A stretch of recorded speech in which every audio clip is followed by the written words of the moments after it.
السلام عليكم ورحمة الله تعالى وبركاته.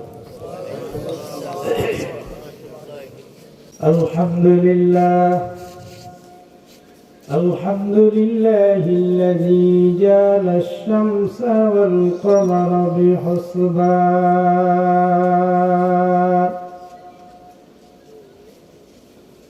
والنجم والشجر يسجدان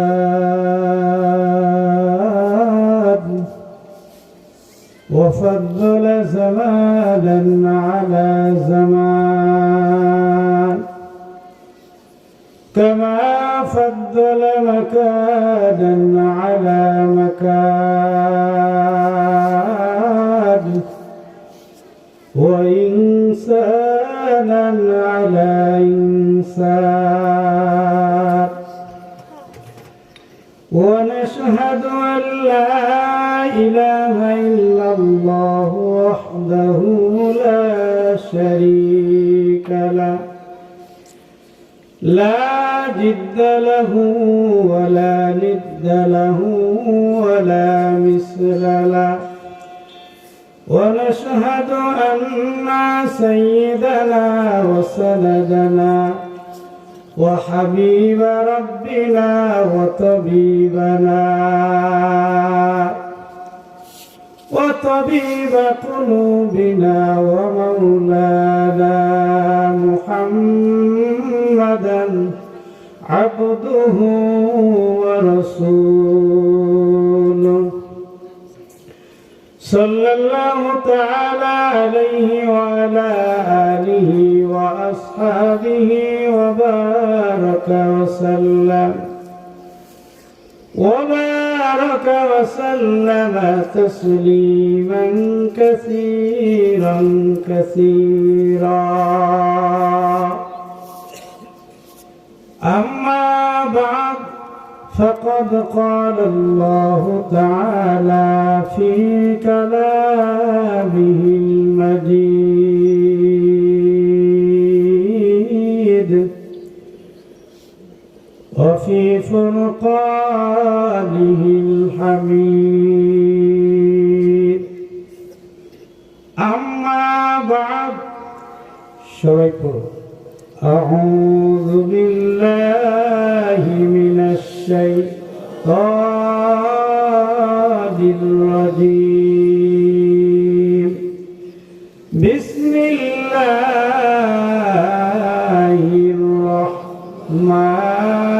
الرحمن الرحيم وقضى ربك ألا تعبدوا إلا إياه وبالوالدين إحسانا إما يبلغن عندك الكبر أحدهما أو كلاهما فلا تقل لهما أف ولا تنهرهما وقل لهما قولا كريما وقال النبي صلى الله عليه وسلم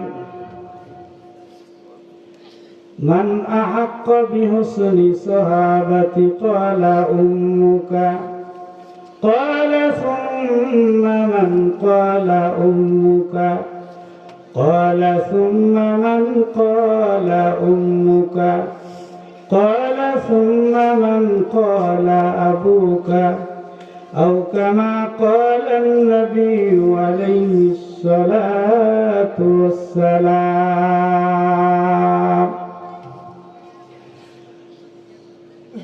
وقال تعالى في شان حبيبه ومحبوبه ومعشوقه ومقصوده مخبرا وآمرا إن الله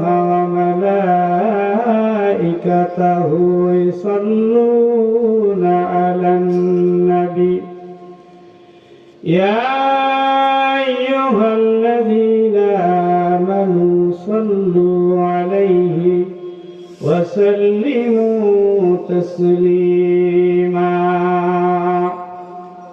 সকলেই দুরূদে ইব্রাহিম পাঠ করুন اللهم صل على محمد وعلى آل محمد كما صليت على إبراهيم وعلى آل إبراهيم إنك حميد مجيد اللهم بارك على محمد وعلى آل محمد كما باركت على إبراهيم وعلى آل إبراهيم إنك حميد مجيد আমরা সকলেই একটি ইসলামী সঙ্গীতের সাথে আমরা কিছু জিকির করে নেই রাজি আছে সকলে সবাই রাজি আছে সুবহানাল্লাহ আলহামদুলিল্লাহ লা ইলাহা ইল্লাল্লাহ সুবহানাল্লাহ আলহামদুলিল্লাহ লা ইলাহা ইল্লাল্লাহ সুবহানাল্লাহ আলহামদুলিল্লাহ লা ইলাহা ইল্লাল্লাহ সুবহানাল্লাহ আলহামদুলিল্লাহ লা ইলাহা ইল্লাল্লাহ সুবহানাল্লাহ আলহামদুলিল্লাহ লা ইলাহা আল্লাহু আল্লাহ সবার হাত আছে হাত আছে কার কার সবার আছে সবাই হাত তুলে আমাদের রবকে ইশারা করব কোনো কষ্ট হবে সবাই রাজি আছেন আল্লাহু আল্লাহ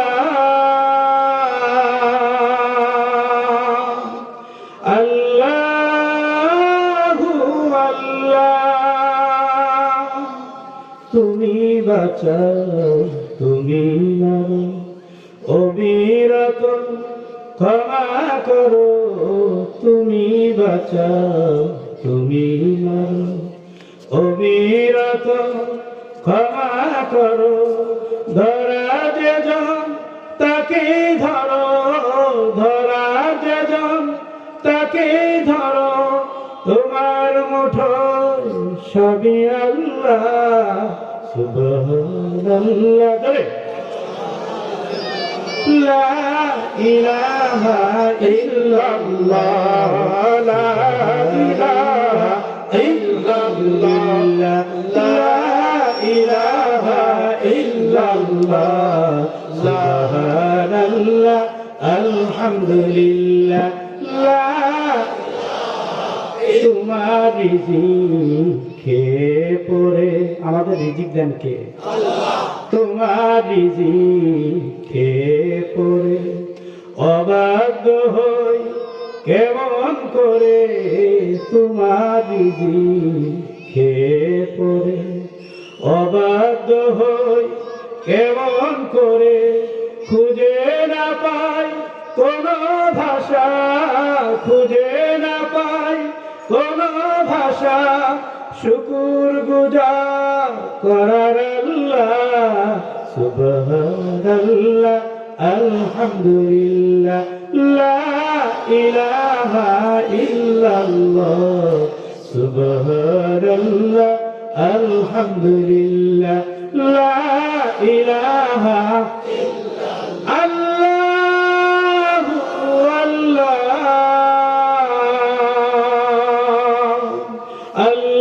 আল্লাহু আল্লাহ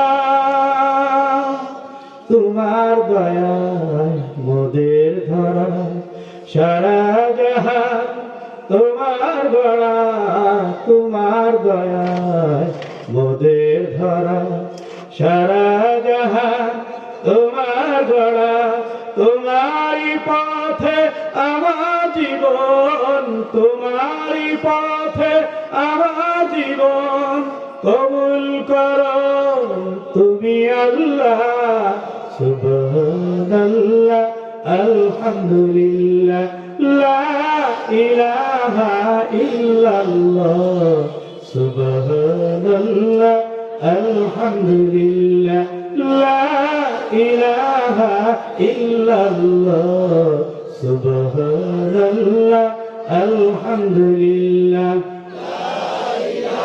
মাওলা মাওলা মাওলা মাওলা আল্লাহু আল্লাহ আল্লাহু আল্লাহ সকলে বলুন আল্লাহু আকবার সবাই বলছে সবাই কণ্ঠনালীকে ছেড়ে দিয়ে আরেকবার বলে আল্লাহু আকবার আলহামদুলিল্লাহ ঐতিহ্যবাহী মাসদিয়া কান্দিপাড়া গোরস্থান ও ঈদগাহ ময়দানের এলাকাবাসীর উদ্যোগে এলাকাবাসী এবং যুব সমাজের উদ্যোগে আয়োজিত আজকের এই প্রোগ্রামের মোহতারাম সভাপতি জনাব মোহাম্মদ আব্দুল্লাহ পরামানিক আজকের মাহফিলে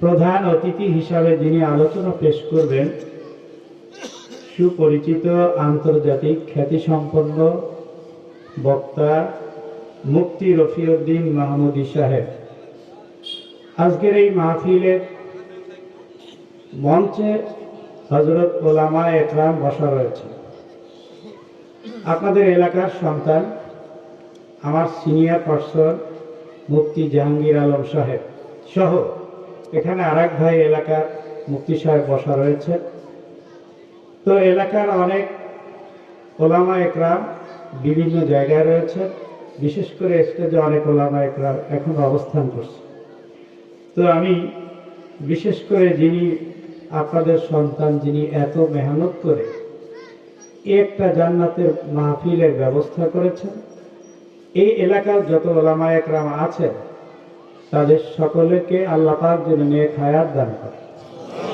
আপনাদের এলাকার সন্তান আপনারা হয়তো বা জানেন না মুফতি জাহাঙ্গীর আলম সাহেব কিন্তু বহুত বড় আলেম আল্লাহ তার এলমিয়াতের মধ্যে কামালিয়াত দান করুন এবং আরেক ভাই বসা আছেন আল্লাহ যেন তাদেরকে খুব কষ্টের সাথে কিন্তু আমার পূর্বে যিনি আলোচনা পেশ করেছেন আমার শুনে অনেক কষ্ট লেগেছে তার দুঃখ ভারাক্রান্ত মন নিয়ে আপনাদের সামনে কিছু কথা বলছি তো আমি দোয়া করি আল্লাহ পাক যেন এই এলাকায় যত ওলামায়ে হযরত আছেন প্রত্যেকের জন্য আল্লাহ পাক ইলমি যোগ্যতা সহ আমলের সাথে নিজের জীবন নিজের পরিবার পুরা এলাকাকে আল্লাহ পাক যেন আমলের মধ্যে নিয়ে আসেন এই তৌফিক আল্লাহ যেন দান করেন প্রিয় সুধী সমাজ আজকের এই প্রোগ্রামের সম্মানিত বিশেষ অতিথিবৃন্দ হযরত বুজুর্গ উলামা একরাম মুরব্বিয়ান আযম পর্দার অন্তরালে অবস্থানরত শ্রদ্ধেয়া সম্মানিত মা ও বোনেরা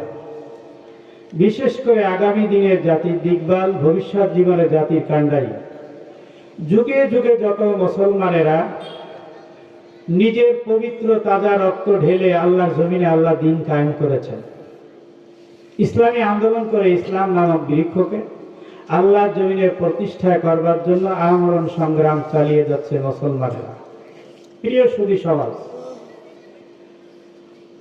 আমার কলিজার টুকরা প্রাণের চেয়েও আপন ছাত্র তরুণ যুবক বন্ধুগণ আলোচনার শুরুতে আমার পক্ষ থেকে সকলকে জানাচ্ছি আন্তরিক মোবারকবাদ শুভেচ্ছা জানিয়ে আল্লাহ পাক রব্বুল ইজ্জত ওয়াল জালালের শাহী দরবারে শুকরগুজার হচ্ছি যে মহান রব্বুল আলামিন আমাকে আপনাকে এই প্রোগ্রামে ওয়াজ ও দোয়ার মাহফিলে আমাদেরকে বসার ব্যবস্থা করে দিয়েছে সবটুকুন ভালোবাসা আবেগ শ্রদ্ধাকে উজাড় করে মহান গরিবের মণিকোঠায় আমরা সকলে হৃদয় থেকে পড়ছি আলহামদুলিল্লাহ লাখো কোটি দুরূদ ও সালাম আখিরি জামানার পয়গম্বর রাসূল পাক সাল্লাল্লাহু আলাইহি ওয়াসাল্লামের রওজা আথারে দুরূদ ও সালামের হাদিয়াটুকুন আল্লাহ পাক যেন পৌঁছিয়ে দেন, আমরা বলি আমিন। আর একটা কথা না বললেই নয়, কিছুক্ষণ আগে যিনি আলোচনা পেশ করেছিলেন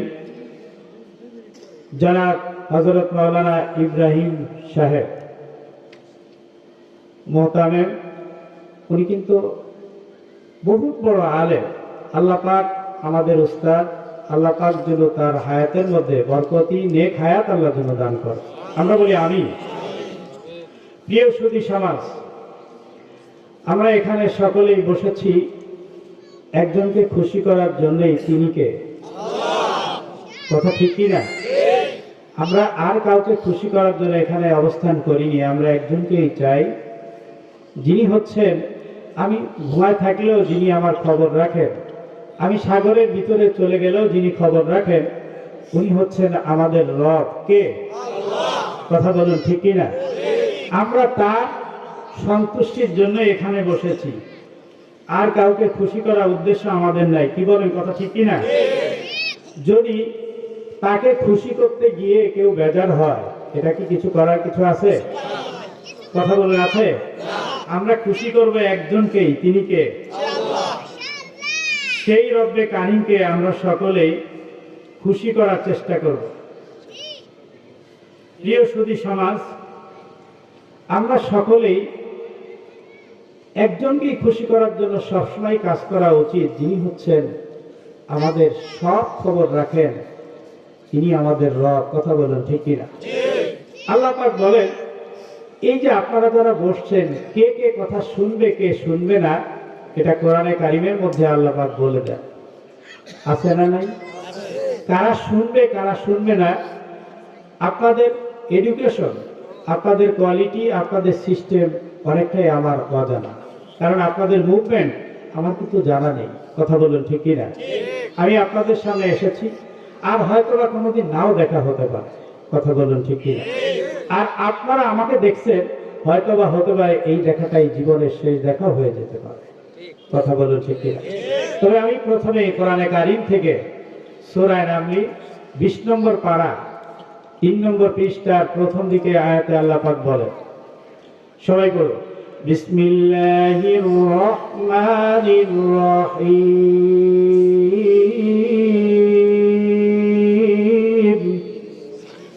আল্লাহর কালাম শুনলে কি বলতে হয়?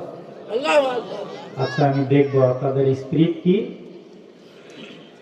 ইন্নাকা লা তুসমিউল মাউতা ওয়া লা তুসমিউস সুম্মাদ দুআ ইযা ওয়াল্লাউ মুদবিরিন।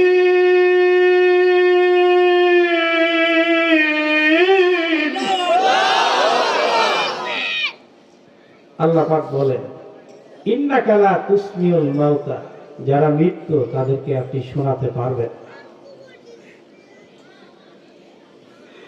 ইন্নাকা লা তুসমিউল মাউতা ওয়া লা তুসমিউস সুম্মাদ দুআ।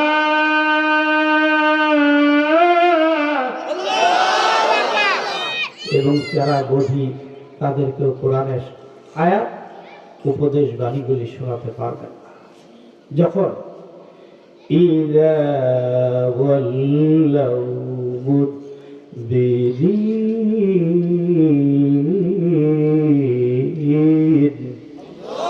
যখন তারা পিঠ ফিরায়ে চলে যায়, তাদেরকে আপনি শোনাতে পারবেন না। আল্লাহ পাক কোরআনে কারিমের মধ্যে বলে দিচ্ছে, আমরা এখানে যারা বসেছি আমরা সকলেই জীবিত, আমরা গোরস্থান থেকে উঠে আসিনি। কথা বলুন ঠিক কিনা? কথা বলেন না কেন ঠিক কিনা? আমরা গোরস্থানে এখন আল্লাহ আমাদেরকে নেন নাই। যারা আমাদের পাশেই গোরস্থান, যারা শুয়ে আছে, আল্লাহ পাক যেন তাদেরকে বিনা হিসাবে জান্নাতের উচ্চ মাকাম দান করে দেন। তাহলে বোঝা গেল আমরা বধিরও না, আমরা কানে শুনতে পাচ্ছি। কথা বলুন ঠিক কিনা? আল্লাহ পাক কি বলে, ওয়া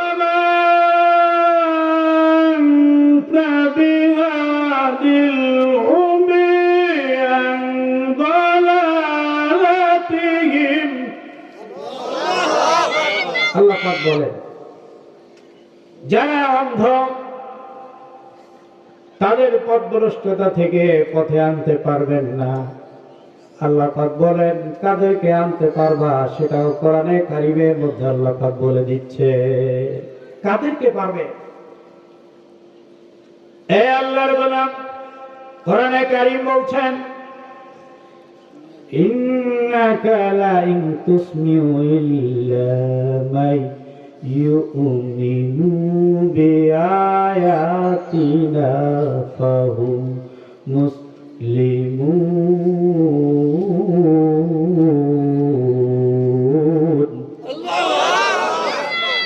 আপনি শুধু ইন তুসমিউ, শুধুমাত্র কেবলমাত্র তাদেরকেই শোনাতে পারবেন যারা আমার নিদর্শনের উপর ঈমান এনেছে, আমার কোরআনটা বিশ্বাস করে নিয়েছে, তাদেরকেই শুধু আপনি শোনাতে পারবেন। সুবহানাল্লাহ। কারা কারা? আল্লাহ পাক বলেন, ফাহুম মুসলিমুন।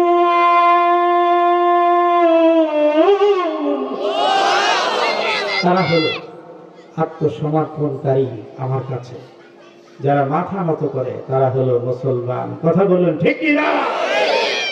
প্রিয় সুধী, দুই ভাই একটা রুটি নিয়ে গন্ডগোল বাঁধছে। এক ভাই বলে রুটিটা আমাকে দাও, আমি খাবো, আর এক ভাই বলে আমাকে দাও। তো দুই ভাইয়ের মধ্যে দ্বন্দ্ব শুরু হয়ে গেছে। দ্বন্দ্ব শুরু হওয়ার পরে দুই ভাই বলছে, না, এইভাবে রুটি নিয়ে মারামারি করা যাবে না। কি করা যাবে? চলো মাতবার দিয়ে ভাগ করবো। বর্তমান মাতবার ইনসাফ, তার মাতবারের বড় অভাব। কথা বলুন ঠিক কিনা? এই জোরে কোন ঠিক কিনা? এখন দুই ভাই কি করছে? দুই ভাই বলছে মাতবার দিয়ে ভাগ করব। এইভাবে আমরা দুইজন মারামারি করতে পারবো না, মাতবার দিয়ে ভাগ করব। সত্যি আপনাদেরকে আকর্ষণ করার জন্য আমি বলছি। তা দুই ভাই যখন গিয়েছে, তা মাতবার কারে বানানো যায়? তা দুই ভাই সেরকম এক বান্দরের মাতবার বানাইছে। তারে বান্দরের মাতবার বানাইছে। বান্দর কয়, দেখ না, তুমি জায়গা মতো এসেছো, তুমি জায়গা মতো এসেছো, ইনসাফের সাথে ভাগ করবো, কোনো চিন্তা করবা না, আমি ইনসাফের সাথে ভাগ করবো, ঠিক আছে? তো বান্দরের কাছে রুটিটা দিছে, পেশ করেছে। বান্দর দেখে, বান্দর বলছে ইনসাফ এর সাথে যেহেতু ভাগ করবো, এইটা সাধারণ পালা দিয়ে মাপবো না, এটা স্বর্ণ মাপো পালা দিয়ে মাপবো। স্বর্ণ যেটা দিয়ে মাপে ওইটা দিয়ে মাপ করো, যাতে করে কম বেশি না, ঠিক আছে? স্বর্ণ মাপির পালার উপরে যখন মাঝখানে ছিঁড়ে এপাশে অর্ধেক এপাশে অর্ধেক রাখছে, রাখার পরে আচ্ছা বলেন তো এক পাশে কম বেশি তো হতেই পারে। দেওয়ার পরে যে পাশে একটু পালা ভারী হয়ে গেছে, বান্দর ওই পাশের থেকে একটু খাইছে। খাওয়ার পরে আবার যখন পালার উপরে দিয়েছে, এই পাশে আবার ভারী, তাই ভারী যখন হয়েছে ওই পাশের থেকে আবার একটু খাইছে। খাওয়ার পরে এখন এইভাবে আবার যখন এই পাশে পালা উঠাইছে, আবার এই পাশে ভারী। তো বান্দর এই পাশে আর ওই পাশে খাইতে খাইতে পালা ঠিকই সোজা করছে, কিন্তু রুটি আর বাকি না। কথা বললেন ঠিক কিনা? আজকে আমার দেশের মধ্যে প্রত্যেকেই যদি ইনসাফের সাথে পালা সোজা করত, তাহলে দরিদ্র, বড়লোক, আর্থিকহীন, আর্থিকরা কেউ কোনো সময় জুলুমের শিকার হতো না। কথা বললেন ঠিক কিনা? প্রিয় সুধী, আপনাদের সামনে আর একটা বেসাল আমি পেশ করতে চাই। আশরাফ আলী থানভী রহমাতুল্লাহ আলাইহির কিতাব, উনি একটা উদাহরণ পেশ করেছে। এক এলাকায়, ওই এলাকার প্রথা ছিল যে যুবকরা বিয়ে করতে হলে শাল নিয়ে বিয়ে করা লাগে, শাল গায়ে দেওয়া লাগতো। ঠিক আছে, তো বেটা যুবক মানুষ, বিবাহের উপযুক্ত হয়েছে, কিন্তু একটা জিনিসের অভাব, শাল নাই। কথা বলেন না কেন? কি নাই? শাল নাই। তো চিন্তা করছে শাল যেহেতু নেই, তো যার শাল আছে তার কাছে গিয়ে বলছে, ভাই আমার একটা শাল দাও, আমি একটু বিবাহ করবো। তো বলছে ঠিক আছে, কোনো ব্যাপার না, তুমি শাল নিয়ে যাও। তো শাল যখন দিছে, তো জামাই আবার বলছে, ভাই শালটা যেহেতু দিলেন, উপকারটা করলেন, বিবাহই করতে পারতাম না, যেহেতু শাল দিলেন, তো আপনার দাওয়াত রইল, আপনি আমার সাথে খানা খাবেন, কোনো টাকা লাগবে না। কাজটা ভালো করে নেই? কাজটা ভালো করছে। এখন তো এই কথা বলছে, ঠিক আছে। এখন বিবাহ করতে গেছে, যাওয়ার পরে এখন মানুষ তো জামাই দেখার জন্য আসে, আপনাদের এলাকা আসে না? জামাই দেখার জন্য আসে। ভালো করে বোঝার চেষ্টা করবে। জামাই দেখার জন্য মানুষ যখন আসে, তখন আসে বলে, এই কেউ বিয়ে নাকি রে? হ বিয়ে। জামাই কে? কই জামাই উনি শালডা আমার, জামাই উনি শালডা আমার। এই কথা যখন বলছে, তো জামাই তোমার এখন মাথা নষ্ট। তুমি এই কথা বলতে গেলে কে যে জামাই উনি শাল আমার? শাল তোমার না, তুমি বলবো শাল আমার না। আচ্ছা ভালো কথা। এখন শালালা বলছে, আমি যে তোমাকে জামাই বলছি আর আমি শালডা বলছি শালডা আমার, তো আমি কি কোনো মিথ্যা কথা বলছি? আমি কি ওয়াজ নাহাক ওয়াজ করছি না হক ওয়াজ করছি? আমি কি হক কথা বলছি না নাহাক কথা বলছি? আমি হক কথা বলছি। এইটা আপনার গায়ে লেগে গেল, ঠিক আছে। এরপর আর এক দল আসছে, আসার পরে বলছে যে ভাই, আসার পরে বলছে ভাই বিয়ে নাকি? কয় বিয়ে। কয় জামাইকে? কয় জামাই উনি। শালটা আমার না, শালটা আমার না। এখন জামাই যখন বলছে, এই তুমি এই কথা বলতে গেলে কে যে জামাই উনি শালটা আমার না, এই কথা বললে কে? কয় আপনি না শিখাইতেছেন, শিখাই দিয়ে ওয়াজ করতেছি, এরপর আপনার গায়ে পড়ে। আপনি শিখাইতেছেন সেইটা বলছি, এরপর আপনার গায়ে পড়ে, তার মানে কথাই বলা যাবে না। এখন জামাই কয় কি, তুমি শাল আমার না তোমার না, এটা কিছুই বলবা না। তো ঠিক আছে। এখন আর এক দল আসছে, কেউ বিয়ে নাকি? তার বিয়ে। জামাইকে? জামাই উনি শালের কথা আমি বলতে পারবো, একদম শালের কথা আমি জানি। এই কথা যখন বলছে, জামাই কয় কি, এই কথা আপনি বলতে গেলেন কেন? কয় আমি প্রথম বললাম শালটা আমার, সেইটা আপনার গায়ে পড়ে। যখন বললাম শাল আমার না, সেইটা আপনার গায়ে পড়ে। যখন বললাম শালের কথা বলতেই পারবো না, সেইটা আপনার গায়ে পড়ে। তার মানে কথা বলবো কি, যেটাই বলি সেটাই আপনাদের প্রবলেম হয়ে যায়। কথা বললেন ঠিক কিনা?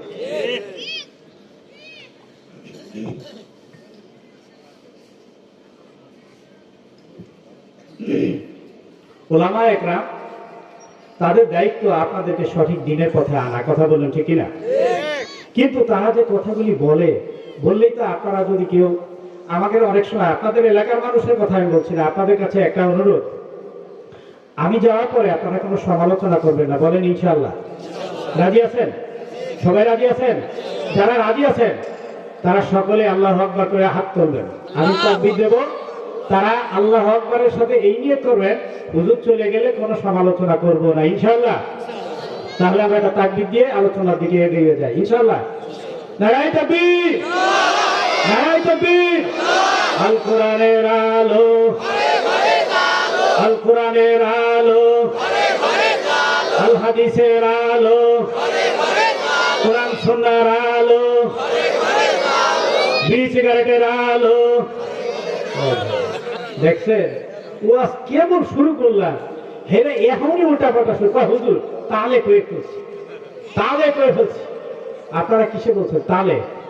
প্রিয় সুধী, আমরা এখানে যারা বসছি সকলে এই নিয়েতে বসছি, হুজুর চলে গেলে কোনো সমালোচনা করবে না। হুজুরের কথা যদি সঠিক হয়, এ ব্যাপারে আমাদের কোনো সমালোচনা নাই। কথা বলেন ঠিক কিনা? সবাই রাজি আছেন? সবাই বলেন ইনশাআল্লাহ। আমরা সকলেই কোনো সমালোচনা করব না ইনশাআল্লাহ। আল্লাহ আমাদেরকে তৌফিক দান করুক, সকলে বলে আমিন। প্রিয় সুধী, এই সমাজ আজকে বিভক্ত, সমাজের কোথাও দিন নেই। সমাজ থেকে দিনকে মুছে ফেলার সমূহ ষড়যন্ত্র করে সবাই না, কিন্তু কিছু কিছু মানুষ আছে। আমরা ধরো এখানে বসেছি, আমরা অধিকাংশ মানুষ কিন্তু ভালো ইনশাআল্লাহ, কিন্তু অনেক কাফের বেঈমানেরা আমাদের ইসলামকে মিটানোর জন্য চেষ্টা করে। কথা বলুন ঠিক কিনা? এই সমাজ থেকে অনেকে কাফের বেঈমানেরা, নাস্তিকেরা, তারা আযানের আওয়াজকে স্তম্ভিত করে দিতে চায়, তারা কোরআন সুন্নাহর আওয়াজকে দমিয়ে রাখতে যায়। অনেকে আমি মিডিয়ার মধ্যে আপনারা দেখেন কোরআনের গায়ে আগুন লাগিয়ে ডাস্টবিনে ফেলে দিতে চায়। আমরা নামাজ না পড়তে পারি, কোরআনের গায়ে কেউ আঘাত করলে আমরা সবাই একমত প্রতিবাদ করতে। কথা বলুন ঠিক কিনা? আপনারা কেউ দ্বিমত আছেন? সবাই একমত? অনেক নাস্তিক বেঈমানেরা আমরা দেখেছি মিডিয়ার মধ্যে কোরআনের পৃষ্ঠাগুলি ছিঁড়ে ছিঁড়ে পায়ের নিচে পিষ্ট করে ফেলে দিতে চায়। অনেকে আছে ইসলামের শিকড় কাটতে চায়, অনেকে আছে কোরআন সুন্নাহর বিরুদ্ধে কথাকে চালিয়ে দিতে চায়। প্রিয় সুধী সমাজ, মনে রাখবেন এই দেশ, এই জমিন আল্লাহ, এই দেশ মুসলমানদের দেশ। এই দেশের ভিতরে এই দেশ মুসলমানদের দেশ, আলেম ওলামার দেশ, গাউস কুতুবের দেশ, পীর মাশায়েখের দেশ, ওলি আব্দালের দেশ, আযান ইকামতের দেশ, মসজিদ মাদ্রাসার দেশ, কোরআন সুন্নাহর দেশ। এই দেশের ভিতরে কোরআন সুন্নাহর বিরুদ্ধে কথা বললে সমাজে তার অস্তিত্ব খুঁজে পাওয়া যাবে না। কথা বলেন ঠিক কিনা? আমি আপনাদের কাছে আগেই বলেছি, আমার কথা যদি কষ্ট পায় কেউ কষ্ট দিবেন না। আপনাদের, আপনি, আমি সবাই ওই যে গোরস্থান, সেখানে আমাদের যেতে হবে। কথা বলেন ঠিক কিনা? কেউ শুধু আপনাদের অকল্যাণের জন্য আমরা কখনো কথা বলি না। আল্লাহ পাক কোরআনে কারীমের মধ্যে কি বলেন? وَقَضَى رَبُّكَ أَلَّا تَعْبُدُوا إِلَّا إِيَّاهُ وَبِالْوَالِدَيْنِ إِحْسَانًا।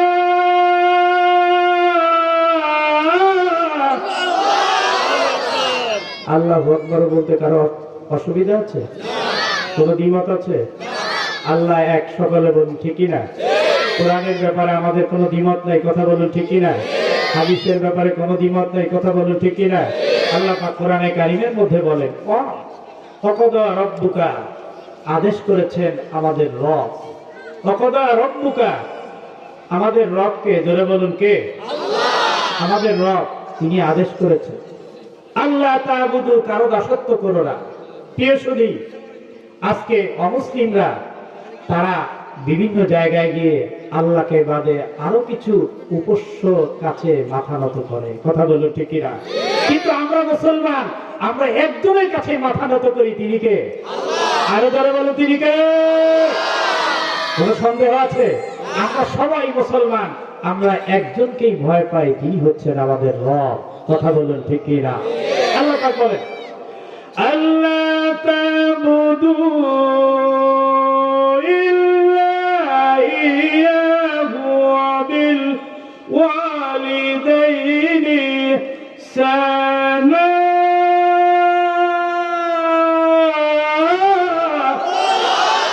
আল্লাহ কোরআনে কারীমের মধ্যে আল্লাহ পাক বলে দিচ্ছেন, বান্দা ভালো করে মনে রাখবা, আল্লাহ বাদে কারো দাসত্ব করা যাবে না, এবং পিতামাতার সঙ্গে সৎ আচরণ করতে হবে।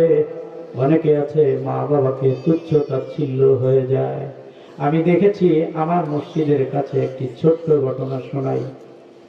আমি নামাজ পড়ে বের হয়েছি, ওই ছেলেটা আমার কাছে এসেছে, এসে বলছে, হুজুর আমার জন্য একটু দোয়া করুন। আমি বললাম, কি দোয়া করব? কয়, হুজুর আমার মাকে আমি একটা লাথি মেরেছি। আমি বললাম, তারপরে কি অবস্থা বললাম? বলার পরে তিনি চোখের পানি ছেড়ে দিয়ে বলছে, আমি লাথি মারার পরে আমার মার কাছে আমার পাটা কেমন যেন একটু অবাস অবাস ভাব মনে হয়, দুর্বল মনে হচ্ছে। এই পায়ের উপরে ভর করে আমি চলতেও পারি না, কষ্ট হয়। কি যে আমি ক্ষতি করলাম কিছুই তো বুঝতে পারছি না।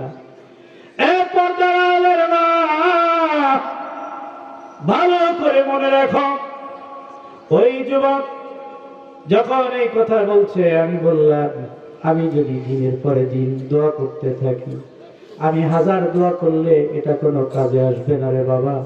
তুমি যেখানে লাথি মারছো ওই জায়গায় গিয়ে রাতের অন্ধকারে মায়ের পা জড়িয়ে ধরে কাঁদতে থাকো।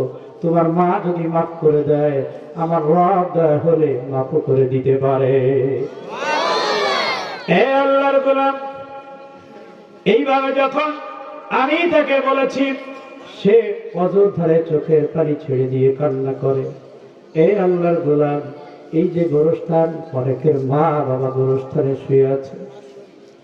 ওই সন্তানটাকে আমি বললাম, তুমি যাও মা বাবার কাছে মাপ চাও। বললো, হুজুর আমি একদিন নয়, 2 দিন নয়, কয়েকদিন হলো মায়ের পা ধরে কান্না করি, কিন্তু মায়ের মনের মধ্যে এমন একটা আঘাত লেগেছে, মায়ের কলিজা আঘাত লেগেছে। মা, আমি যতবারই বলি, মা আমাকে মাফ করার কোনো কথা বলে না। আমার দিকে মার মনটা একবার নরম হয় না। আমি কি করব? আমি সব কিছু পেরিয়ে আসলাম, আপনি আমাদের কাছে, এবং একটা কেন্দ্রীয় মসজিদের আপনি একজন দায়িত্ব, আল্লাহর ঘরের খেদমতে আছেন। সবাই বলেছে তোমরা অমুক হুজুরের কাছে যাও, হয়তো একটা সলিউশন তোমাকে দিয়ে দিবে। আমি বললাম বাবারে, এই সলিউশন দেওয়ার ক্ষমতা আমার কাছে নাই, তোমরা জলদি করে যাও। তোমার মা যদি একদিন নয়, 2 দিন নয়, 3 দিন নয়, মা চেয়েছ, মায়ের পা ধরে কান্না করেছ, তোমার কাছে আমি বলতে চাই 3 দিন কেন ধরেছ? তুমি প্রতিদিন মায়ের পা ধরে কান্না করবা, যতদিন পর্যন্ত মা না বলবে বাবারে আমি তোমাকে মাফ করে দিলাম, অতদিন পর্যন্ত মায়ের পা ধরা বন্ধ করে দিও না। কারণ আমি তোমাকে হাজার, যদি তুমি আমাকে 500 টাকা তুমি আমাকে হাদিয়া দিলে ভালো কথা, যে অর্থ করি তুমি আমাকে দিলে, এটা দিয়ে কোনো লাভ নাই।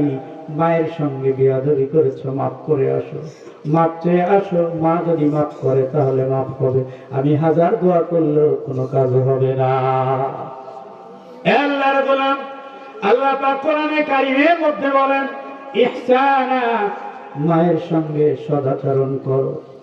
ওয়ালা তাকুল্লাহুমা উফি ওয়ালা তানহারহুমা, তোমরা মাকে কখনো ধমক দিয়ে কথা বলো না। মায়ের সঙ্গে সন্তানের এখন এমন একটা সিচুয়েশনে আমরা পড়েছি, মা বাবা বৃদ্ধা হলে আমাদের কাছে মনে হয় যে মা বাবা মনে হয় আমাদের বোঝা হয়ে গেছে। কথা বলুন ঠিক কি? কিন্তু তুমি কি একবার চিন্তা করে দেখেছো, তোমার একটা সন্তান হয়েছে, এই সন্তানটা হওয়ার পরে সন্তানের জন্য তুমি কি না করো? নিজের ঘুমকে বিসর্জন দিয়ে তুমি চলে যাও কুতুবউদ্দিন বখতিয়ার কাকি, মা সন্তান তৈরি করতে হবে। এরপর দাঁড়ালের মা, ভালো করে শুনে রাখো, আজকে তোমাদের জন্য আমি বলতে চাই, সন্তান কেন মার সঙ্গে বেয়াদবি করে, মায়ের সঙ্গে তর্ক করে, মার সঙ্গে কেন কথা উঁচু করে কথা বলে? মা রে, তুমি তো কুতুবউদ্দিন বখতিয়ারের মা হতে পারো নাই, তুমি তো ইমাম গাজ্জালীর মা হতে পারো নাই, তুমি তো খাজা মঈনুদ্দিন আজমিরির মা হতে পারো নাই। এ পর্দার অন্তরালের মা, ভালো করে মনে রেখো, ইমাম গাজ্জালীর মা সন্তানকে পাঠিয়ে দিয়েছে ইলম শিক্ষার জন্য। ইমাম গাজ্জালী দীর্ঘদিন পরে মাদ্রাসা থেকে এসেছে, আসার পরে বলছে মা, আমি তো মাদ্রাসা থেকে এসেছি, আমার আসার পথে একটা হয়েছে, ডাকাতের দল আমাকে ধরেছে। মা আমার কাছে আমি যত কিতাব পড়েছি প্রত্যেকটি কিতাবের নোট করে এসেছি, মা সমস্ত নোট করে আমি এসেছি। আসার পরে বললাম, যখন আমি নোট করে এসেছি, ডাকাতির দল আমার কাছ থেকে ওই কিতাবের নোটগুলি নিয়ে গিয়েছে।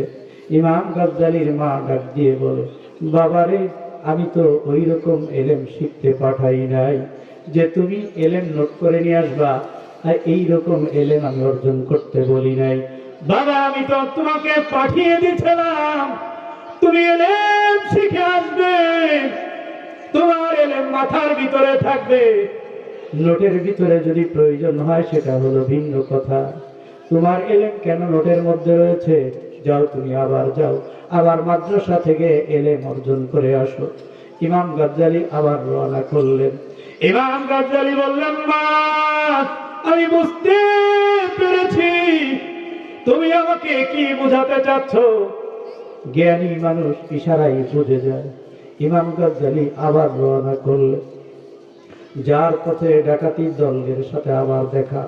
ডাকাতির দলদেরকে বললেন, তোমরা ওই আমার কাছ থেকে যে কাগজপত্র নিয়েছিলে, নোটগুলি নিয়েছিলে, এইটা তোমরা আমার কাছে ফিরায় দাও, আমি তোমাদের কিছু হাদিয়া দিয়ে দে।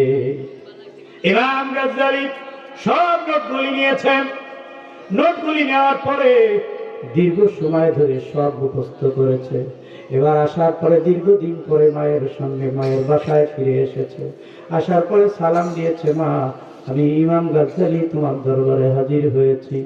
মা ডাক দিয়ে বলে, বাবা, এলেম অর্জন করে এসেছো? বলে, মা, সব এলেম মাথার মধ্যে মুখস্থ করে এসেছি। জোরে জোরে বলা যাবে কি আল্লাহু আকবার? এবার ইমাম গাজ্জালী মা ওই এলাকার মধ্যে বড় মসজিদ, ইন্টারভিউ শুরু হয়ে যায়। ইমাম গাজ্জালী সেখানে নিয়োগ হয়ে যায় মসজিদের ইমাম খতিব।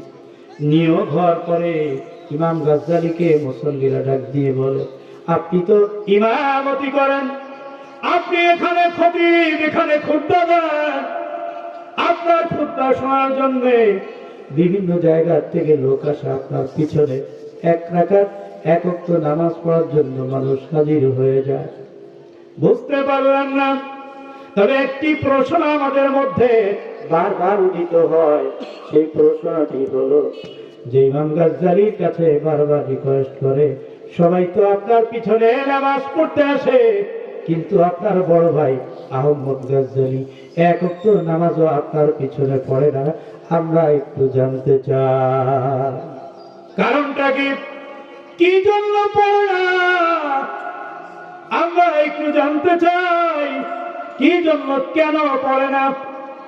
ইমাম গাজ্জালী বলেন, সব মুসল্লিরা যখন বলেছে রে বাবা, বলার পর ইমাম গাজ্জালী চলে গিয়েছে। মায়ের কাছে গিয়ে বলে, মা, আমার মুসল্লিরা আমাকে বলেছে তোমার পিছনে ইমাম সাহেব, আপনার পিছনে দূর দূরান্ত থেকে মানুষ নামাজ পড়তে আসে, আপনার কথা শুনতে আসে, আপনার কাছে বায়াত হয়ে যায়, কিন্তু আমি জানতে চাই আপনার ভাই কেন আপনার পিছনে নামাজ পড়ে না। ইমাম গাজ্জালী মায়ের কাছে যখন বলছে, মা তখন বলছে, আহমদ গাজ্জালী, তুমি কেন তোমার ভাইয়ের পিছনে নামাজ আদায় করো না। উনি বহুত আল্লাহওয়ালা মানুষ ছিল। যখন থাকার পরে আহমদ গাজ্জালী মা অনুরোধ করেছে, নামাজ পড়তে যাও, তোমার ভাইয়ের পিছনে নামাজ পড়তে যাও।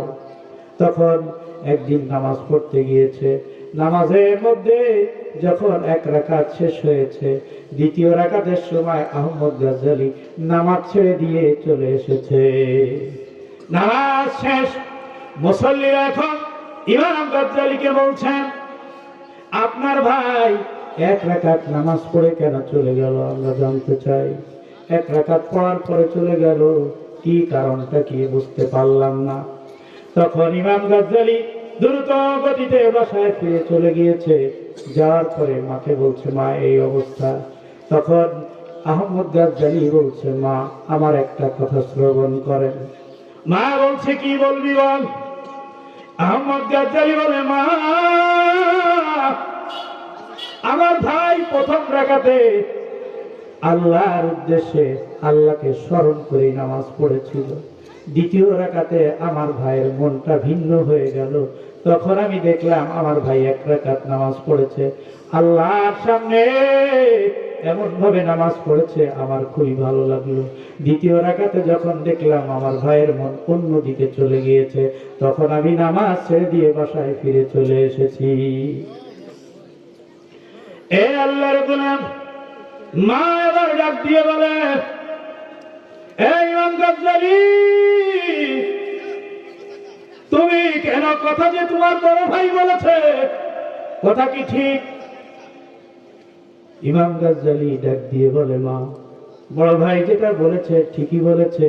আমি প্রথম রাকাতের সময় আমার মধ্যে কোনো চিন্তা ছিল না, আল্লাহর মহব্বত। দ্বিতীয় রাকাতের জন্য আমি একটা মাসালা হল করতে গিয়েছিলাম, মাসালাটা আমার হল হচ্ছিল না, ওই মাসালাটা আমি দ্বিতীয় রাকাতের মধ্যে স্মরণ হয়ে যায়। এবার মা ডাক দিয়ে বলে, বাবা এই ইমাম গাজ্জালী, আহমদ গাজ্জালী, তুমি ছিলে, আমি তো এমন সন্তান তৈরি করি নাই যে সন্তান একজন ভাইয়ের ভুল করতে থাকবে, ভাইয়ের মন কোন দিকে যায় এই দিকে খেয়াল করবে, আর একজন নামাজের মধ্যে মাসালা ইস্তেমবাদ করবে। আমি তো এমন সন্তান তৈরি করি না, আমি তো ওই সন্তান, আমি মনে হয় তোমাদেরকে পারি নাই। আমার আল্লাহর মাহবুব, আমার আল্লাহ যেরকম সন্তান চায় এরকম সন্তান তৈরি করতে পারি নাই। কারণ মা যখন বলছে, ইমাম গাজ্জালী বুঝে আসছে। আহমদ গাজ্জালীও বলে, মা তোমার এত কি আশা, একটু ব্যাখ্যা করে বলো। মা বললেন, বাবারে আমি চাই তুমি নামাজের মধ্যে নামাজই পড়বা, আর তোমার ভাই জামাতে শরীক হবে আল্লাহর সন্তুষ্টির জন্য, আল্লাহ চিন্তাই করবে। আর তোমার ভাই আল্লাহর সামনেই নামাজ আদায় করবে, এমন সন্তানই আমি তৈরি করতে চেয়েছিলাম। আল্লাহর গোলাম, এই পর্দার অন্তরালের মা, আমি তোমাদের কাছে জানতে চাই, আজকে সন্তান মার দিকে চোখ উঁচু করে তাকায়, বাবার দিকে চোখ উঁচু করে তাকায়। মা ও পর্দার অন্তরালের মা, আমাদের একটু করণীয় আছে। সন্তানকে ঘর থেকে বের করে দাও, দুয়ার সাথে সাথে বের করো, মক্তবে পাঠায় দাও, মক্তবের থেকে তুমি হেফজখানায় দিয়ে দাও, মাদ্রাসায় দিয়ে দাও। তোমার সন্তান আদর্শবান উস্তাদের কাছে পড়বে, আদর্শওয়ালা হয়ে যাবে, মাকে মা বলে সম্মান করবে, বাবাকে বাবা বলে সম্মান করবে, কোনদিন বাবা মায়ের উপরে তর্ক করবে না। জোরে জোরে বলুন ঠিক কি না? মা বাবার মতো এত বড় নিয়ামত কি আর আছে? কথা বলুন, আছে? প্রিয় সুধী, আপনাদের গ্রামের মানুষের কিছু দোষ আছে। এইটা হলো কি জানেন, এই মাঝে মাঝে দোকান আছে, এই দোকানের মধ্যে বসে একটা চা আর একটা বিড়ি, আপনারা খান নাকি? এই বিড়ি খাওয়া লোক আছেন কেউ?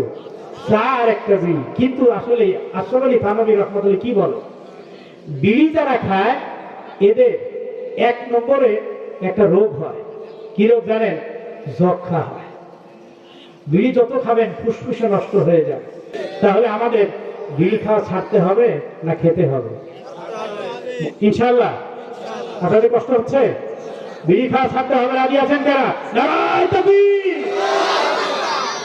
একটা ওয়াজ কেবল করলাম, ওটা ওয়াজ, একটা বিড়ি খাওয়া ছাড়তে হবে। তো হুজুর এখানে আসলেন, কোনো কিছু তো বলে গেলেন না, আছে না নাই? তো হুজুর কোনো কিছু তো বলে গেলেন না, এক নম্বরে বিড়ি খাওয়া ছাড়তে হবে। রাজি আছেন সবাই? সবাই রাজি? ইনশাআল্লাহ। সবাই বলেন ইনশাআল্লাহ। আরো আসতে হবে ইনশাআল্লাহ। আল্লাহ আপনাদেরকে তৌফিক দান করুন। কষ্ট হচ্ছে নাকি? আল্লাহর গোলাম, আল্লাহ রাব্বুল আলামিন বলেন, মানুষ সৃষ্টি করেছেন আমার আল্লাহ, এমনি এমনিতেই আমরা বড় হয়ে যাই নাই। কথা বলুন ঠিক কিনা? আমরা আস্তে আস্তে করে বড় হয়েছি। আমরা ছিলাম বাবার পৃষ্ঠদেশে, আর যখন মায়ের সাথে আমার বাবার মিলন হয়ে যায়, একটা নাপাক পানি দিয়ে আল্লাহ পাক তৈরি করে দিলেন। আস্তে আস্তে করে নাপাক পানি একটা রক্তের দলায় পরিণত করে দিলেন। কথা বলুন ঠিক কিনা? এইভাবে করে সন্তান যখন মায়ের পেটের ভিতরে চলে আসে, তখন ওই সন্তানের ভিতরে আল্লাহ রূহ দান করে দেন। ক্ষুধার দরকার, ক্ষুধা লেগেছে, খাবার খাবে। আল্লাহ রাব্বুল আলামিন বলেন, আমি কি করে খাবে আমি সে ব্যবস্থা করলাম। আমি কি করলাম? মায়ের নাভির সঙ্গে, ওই বাচ্চার নাভির সঙ্গে আমি মুখটাকে পবিত্র রেখে দিলাম। মুখের ভিতরে কোনো নাপাকি লাগালাম না, কারণ এই মুখ দিয়ে আমি আল্লাহর জিকির করবে। জোরে জোরে বলুন ঠিক কিনা? মুখ দিয়ে আল্লাহ পবিত্র রেখে দিলেন মায়ের গর্ভের ভিতরে, যেখানে কোনো কিছুই প্রবেশ করতে পারে না, কোনো রোগ, কোনো চাপ কিছুই প্রবেশ করতে পারে না। বাতাস প্রবেশ করে ঠিক করারিম মাকিন, একটি সুরক্ষিত জায়গায় মায়ের গর্ভের ভিতরে একটি প্যাকেটের মধ্যে আমাদেরকে রেখে দিলেন। আল্লাহ পাক মুখ দিয়ে কোনো নাপাক রক্ত খাওয়ালেন না, নাভি দিয়ে মায়ের নাভির সঙ্গে সেট করে দিলেন। এভাবে করে আস্তে আস্তে করে আল্লাহ কচি হাড় দিয়ে, কচি লাঞ্চ সবকিছু দিয়ে আল্লাহ পাক ছাউনি দিয়ে একটা মানুষ তৈরি করলেন মায়ের পেটের ভিতরে। কথা বলুন ঠিক কিনা? আল্লাহর গোলাম, যখন তৈরি করলেন মায়ের গর্ভের ভিতরে আমি বড় হতে লাগলাম। কিন্তু মা যখন 10 মাস 10 দিন হয়ে যায়, মায়ের বেদনা, পেটের বেদনা শুরু হয়ে যায়। এক একটা বেদনা যখন ওঠে, এই মা দুঃখিনী এক একবার স্বামীর কাছে গিয়ে বলে, আর মনে হয় আমি বাঁচবো না। বাস্তব কথা, যারা স্বামী হয়েছে তারা জানেন, স্ত্রী স্বামী একই বিছানায় ঘুমিয়ে আছে, স্ত্রী রাত গভীর হয়ে গিয়েছে, স্বামীর কাছে বলে, স্বামী হাজারো যদি তোমার মনে কষ্ট দিয়ে থাকি আমাকে মাফ করে দিও, আমি মনে হয় এবার আজ বাঁচবো না। এমন ব্যথা উঠেছে, আমি মনে হয় জীবনের তরে শেষ বিদায় হয়ে চলে যাবো, আর দেখা হবে না। আল্লাহর এই মাকে যখন 10 মাস 10 দিন হয়ে যায়, মাকে নিয়ে যায় অপারেশন থিয়েটারে। নিয়ে যাওয়ার পরে মায়ের এক একটা বেদনা মৃত্যুর যন্ত্রণার সমান। যখন মা পোশাক করে, আল্লাহ রাব্বুল আলামিন ডাক দিয়ে বলে, ও আল্লাহর বান্দি, কি পোশাক করেছো একবার তাকায় দেখো। যখন তাকায় দেখে মার কলিজা এত কষ্ট করে মা বাচ্চা পোশাক করেছে, সন্তান দেখার সাথে সাথে মায়ের কলিজা ঠান্ডা হয়ে যায়। আল্লাহর গোলাম, সন্তান আসার পরে দেখবেন প্রত্যেকটি সন্তান কান্না করে, করে কি করে না? প্রত্যেকটি সন্তান কান্না করে। কি খাবে, তার খাবারের ব্যবস্থা কি? আল্লাহ রাব্বুল আলামিন বলেন, 6 মাস পূর্বেই আমি মায়ের বুকের উপরে আমি তার খাদ্য রিজার্ভ করে গরম করে রেখে দিয়েছি। আল্লাহর গোলাম, মায়ের দুধের ভিতরে একটা ছিদ্র যদি দেওয়া হয়, আবার বেশি ঠান্ডা করে নাই, ঠান্ডা লেগে যেতে পারে। মায়ের দুধটা কুসুম গরম করে আল্লাহ পাক রিজার্ভ করে রেখে দিলেন। সন্তান ওই মায়ের দুধের স্তনের মধ্যে একটা ছিদ্র দিলে গলা আটকে যেতে পারে। আল্লাহ রাব্বুল আলামিন মায়ের ওই দুধের বুটোর ভিতরে সূক্ষ্ম সূক্ষ্ম 32টা ছিদ্র দিয়ে দুধ বের করে দেন। জোরে জোরে বলুন সুবহানাল্লাহ। আল্লাহর গোলাম, তুমি আজকে বড় হয়েছ, মা তুমি যখন দুধের জন্য কান্না করো, বারবার কান্না যখন শুরু করে দাও, মা যদি দূরেও থাকে আর একজনকে বলতে থাকে, আমার সন্তান মনে হয় ঘুম থেকে উঠেছে, দুধ পান করবে, আর কেউ টের পায় না, কিন্তু মা টের পেয়ে যায়। কথা বলুন ঠিকই না? তুমি যে এখন মাকে কষ্ট দাও, মায়ের মনে আঘাত করো, মা যদি ইচ্ছে করতেন তাহলে ওই সময় লবণ যদি মুখের ভিতর দিত, তুমি কিন্তু দুনিয়ার মুখ দেখতে পেতে না, অথবা গলাটা টিপ দিয়ে ধরলে আর কোনোদিন দুনিয়ার মুখ তুমি দেখতে পেতে না। কথা বলুন ঠিকই না? আজকে বড় হয়েছ, মাকে তুমি বকা দাও, মাকে তুমি চোখ রাঙায় কথা বলো। আল্লাহর গোলাম মুসা কালিমুল্লাহ ডাক দিয়ে বলেন, আল্লাহ রাব্বুল আলামিন, আপনার কাছে আমার একটা ফরিয়াদ, জান্নাতের ভিতরে আমার দোস্ত কে হবে, আমি তাকে একটু দেখতে চাই। মুসা কালিমুল্লাহ যখন বললেন, আল্লাহ পাক ডাক দিয়ে বললেন, ও মুসা, জান্নাতের ভিতরে তোমার একটা বন্ধু হবে, তোমার রফিক হবে একজন কসাই, গোশত বিক্রি করে, সে তোমার বন্ধু হবে। তখন তিনি চলে গেলেন, আল্লাহর কাছে আবার ফরিয়াদ জানালেন। আল্লাহ রাব্বুল আলামিনকে বললেন, যে আমার রফিক হবে, আমি তার চেহারা ফেস কাটিং দেখতে চাই, তার সঙ্গে মোলাকাত করতে চাই। যখন এই কথা বলেছেন, আল্লাহ রাব্বুল আলামিন তার চেহারা, সিমটম, সবকিছু ডকুমেন্টস মুসা কালিমুল্লাহর কাছে পৌঁছিয়ে দেন। জোরে জোরে বলুন সুবহানাল্লাহ। আল্লাহর গোলাম যখন পৌঁছিয়ে দেয়, মুসা কালিমুল্লাহ চলে গেলেন কোন জায়গায়? সব শহরের ঠিকানা পেয়ে গেলেন।